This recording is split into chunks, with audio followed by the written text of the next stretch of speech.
The Curlewis Golf Club has secured its water future. This is the Alcoa Point Henry complex, just out of Geelong. I'm here at Clonard College where the girls are getting right into the Closing the Gap program. Welcome back to News Geelong. Well, the football season has come to a close, but already plans for the 2015 season are in place.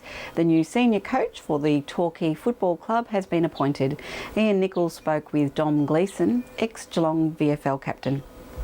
We're at the home of the Torquay Tigers in the Ballerine Footy League, the Spring Creek Reserve. Magnificent oval right through the footy season. Not too flash just at the minute, but that's not the point. We're here to talk to the brand new coach for the 2015 season, VFL legend Dom Gleeson. No stranger to News Geelong is Dom Gleeson. We formed a relationship at the VFL club Geelong, of course, and now a coup, I would suggest, for the Torquay Tigers. You're moving to the Ballerine Footy League and taking up the coaching position here. Yeah, absolutely. Something I've just jumped into the last probably 3 or 4 weeks, and really looking forward to 2015 and beyond with Torquay. Was it always a dream of yours to coach eventually? Not really. It was always a dream to play, and probably the highest level, which I figured out pretty early on in my career that I was never good enough to play AFL, but stuck it out at VFL level, and then just moved down to Torquay over 2 years ago, almost 2 years ago, with a young family, and came and watched some local games, and my cousin Aaron plays for the side as well, so I had a connection prior to coming down here, and just looking forward to having my own side and being involved at local level. Well, I'd say you're very modest, Dom, because you had a stellar career in VFL, first of all with Werribee and, of course, later with Geelong. So that's a high level in anybody's book, I believe. Yeah, no, I enjoyed my time, and it was my highest level. Let's just say that. It was the highest level I could play. And as a result of that, you'll be a playing coach, I imagine. Yeah, I will. I still want to play, and I still want to play well. And one of the main reasons was to come down and play with my cousin Aaron, who was like a brother when we were growing up, so we always said we'd end up playing together, and hopefully we get to do that next year. Well, you started with the Werribee Tigers, and you're subsequently back in a Tigers uniform, so you'd feel comfortable about that. Yeah, I've actually still got the socks at home, so I didn't throw them out for my Werribee days, so I'll be able to reuse them. Well, you've come to a lovely part of the world. Like a little bird tells me that you had a few opportunities, a few offers at the end of the season, and it was Torquay that took your fancy in the end. Yeah, no, I met with a couple of clubs, and they are all so passionate about their clubs, and so should they be. It's just what it came down was living and working close to home, and playing footy close to home, and being a part of the community as well, and that was a big kicker for me. And I suppose Torquay, it's a great place to, I think, recruit to.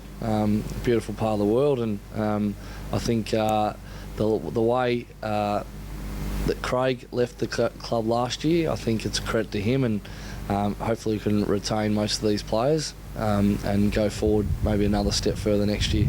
Well, it is a good list, as you say, but football clubs evolve more and more these days. Yep. You can't always hold on to those key players. Yep. So obviously one of your goals, I guess, in the short term is to just try and shore up as many players as you can. Absolutely, and there are some other clubs out there that are circling our young kids, which they should, and it's great that they are. I mean, Torquay's a great stomping ground for some young talent, which I've learnt firsthand, and so it's about retaining them and hopefully promising to develop them and following through with it. But also I think it's about recruiting some cream of the crop players that we are speaking to, like every other club is as well, and hopefully we're lucky enough to get their services for a year or so, and again take us to that next level, which Torquay are desperate to do. Yeah, well, you get those key position players which are absolutely essential, and as you say, it's been a finals team, but you need to go one better next year. They were very unfortunate last year, kick on the siren I think in the prelim, and I don't know how they would have went against amateurs, but they were so close. The reserves grade won the flag, and so they're under 18 level, so the club's in a great position, and hence why I wanted to jump on board. Well, we know for a fact that there are so many juniors down here. These kids can't get a game of footy. Yeah. It's just one of those areas of Victoria where there's so many families and you've got so many junior teams. There's always been talk about possibly a second team for Torquay, but for the moment you're just happy to concentrate on what you've got here. I think the community should just concentrate on one and then making that successful and jumping behind us. But yeah, it is a great I suppose pool of kids here, and I'm actually heading up a team or a squad at the Surf Coast Secondary College, and we're doing some skill sets with some kids down there. And you know, there's only about 15 of them, but they are very skillful and they all play locally here. So hopefully I see them in a couple of years' time playing for Torquay in the seniors. Yeah, well, we've got already one football ground up there at Banyul Warrior Fields, as they call it, Yep. and a second one has just been granted funding, I hear, this week. So there's plenty of footy grounds here. There is. There's plenty of training facilities for us.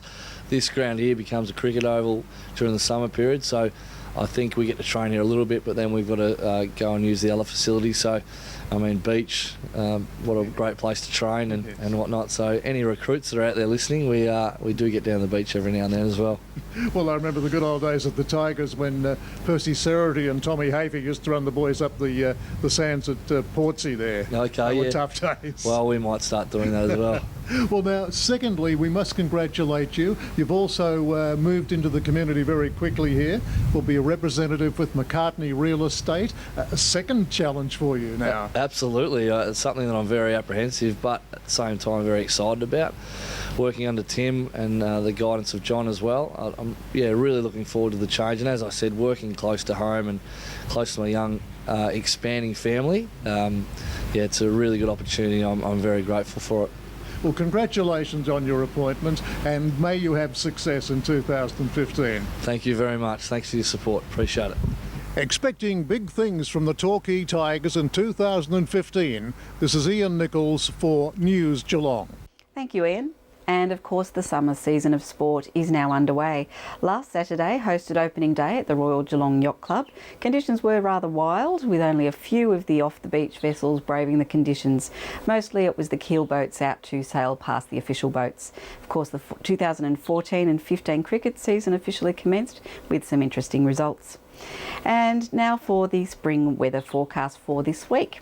Tomorrow will be partly cloudy with a top of 21. Friday, possible showers, a little bit warmer and a maximum of 22 degrees. Saturday will be mostly sunny and also 22 degrees. Possible showers on Sunday and a top of 19. Monday will be partly cloudy with a cool 16 degrees. Tuesday cloudy and a max of 17. And today we had a shower or two and a top of 19 degrees. And that wraps up our program for tonight. I'm Meryl Friend, and from all the team at News Geelong, have a good evening and a great night.